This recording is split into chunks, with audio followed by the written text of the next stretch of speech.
and welcome. If you're a young woman watching this, you want to know why you should be entering the world of computing. Well, who better to ask than a scientist and someone who's been recognized as the most influential woman in technology in 2011 by Fast Company. Dr. Telly Whitney, thank you very much for speaking to us. So I'm very happy to be here. Right. So first question, I mean, before I ask you about what you've been doing as an organization to bring more women into computing and help them stay in computing, right?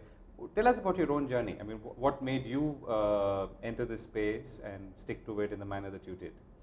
Well, that's a great question. You know, I studied computer science quite a long time ago. When I got to undergraduate, I thought I was going to study theater, political science, and I feel very lucky because I took an interest test and found programming, and it changed my life.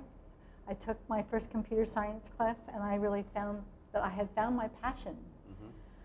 I then went to Caltech for graduate school and worked with some of the greatest minds that I have ever met, and really got caught up in the excitement of Silicon Valley and startups and how can you create a product. And for many years, for 25 years, I worked at a number of startups, worked with great people, but I was always one of just a very few women. And so even though I was very involved with startups, I started to form a group of people, of women, that I would get together with regularly that were also computer scientists.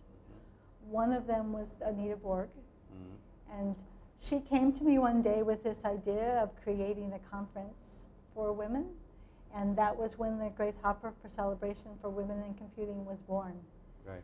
And what's changed over the years? I mean, you know, for instance, the number of women who were in your class when you entered Caltech versus how many there are today? I mean, is there a change or a sea change that you've seen in this period? Well, in the US, in 1985, 37% of computer science graduates, undergraduates, were women, and now it's closer to 18%. So it's actually gone back in time, which is really too bad. And why has that happened? In terms of Caltech, when I was at Caltech, it was 13% women, so there were not very many women. Generally at Caltech these days, it's over 40%. So, you know, if you look at the STEM disciplines, science, technology, engineering, and math, there are many places where women are prominent. Biology, and some of those, and some science, but in computer science and in engineering, which I will point out is where the jobs are, that's really the largest growing sector in terms of where the jobs are, there are not very many women. Right. So where are the challenges? At what points of the career or the lifespan are you hitting the maximum roadblocks? Well, I think we call it the pipeline. And in K through 12, many young women are not attracted to computer science or engineering. They have no exposure to it. They really, what they see on TV is this geek culture, and so they don't choose to study it. So the geek culture actually makes them opt out of it rather than opt in. That's right.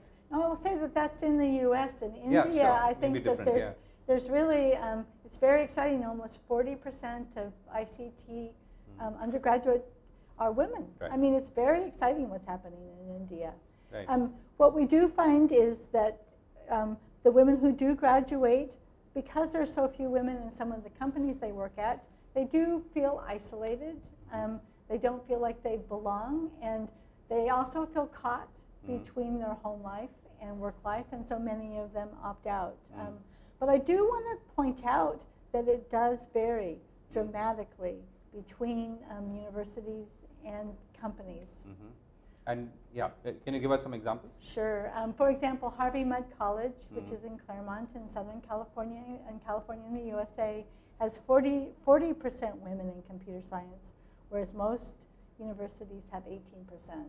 And one of the things that they do is that they bring all of their freshman students to the Grace Hopper celebration in the US.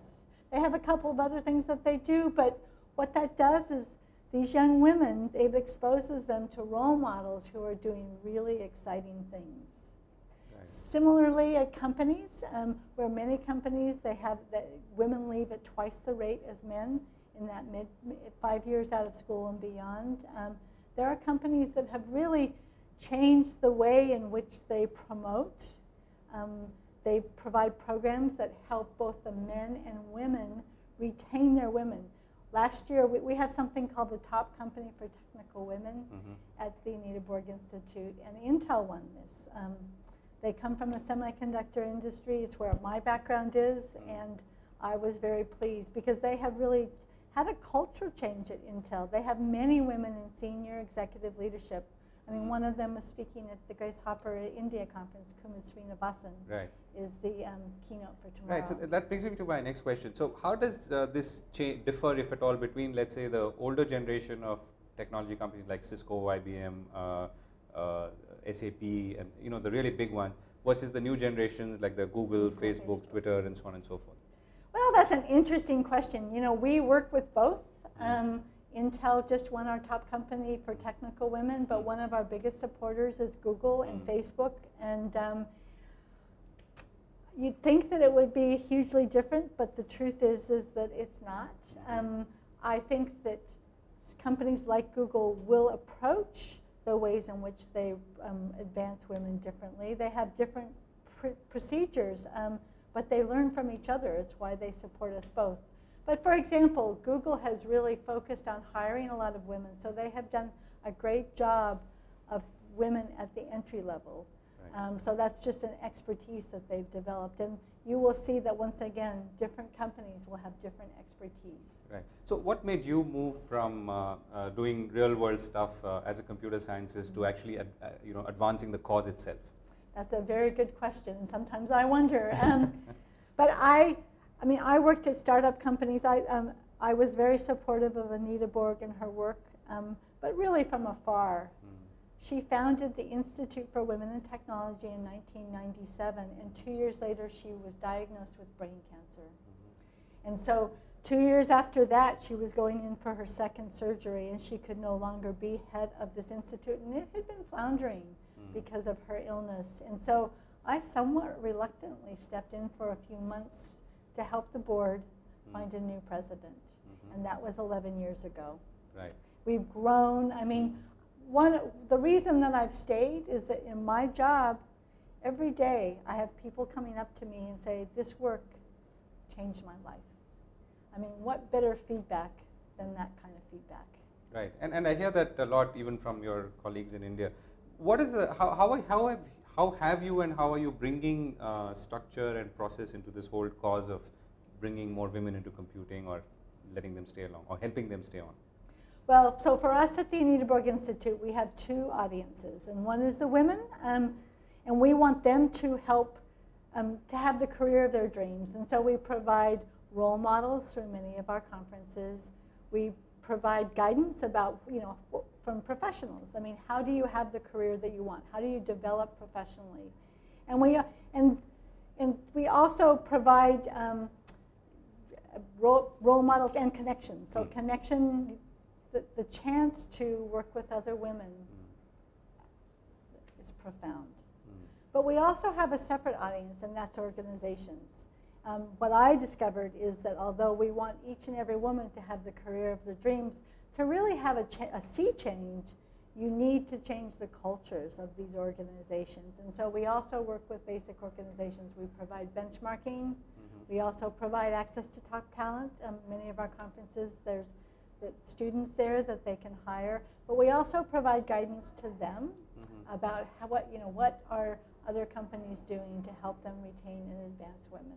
Right. So I started by saying, if you're a young woman watching this, so what would you tell her? I mean, particularly, wherever in the world that young woman is, why should she listen to you? Why should she, stick to the world of computing, do some real, computing as in the hard stuff, as opposed to maybe all the other stuff that the guys do?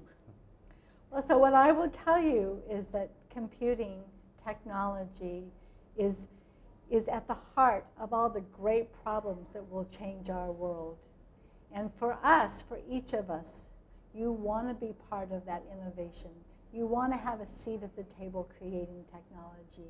You really can change the world. The other advice that I would give a young woman is that you need to know what you want and you need to ask for what you want. And what would you tell someone who's grappling with that decision, that mid-career decision, or whether to leave the workforce and go and really manage family as opposed to other things?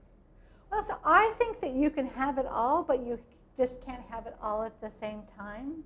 So for those of us that are grappling with this balance, you need to sit down and rigorously prioritize what you want.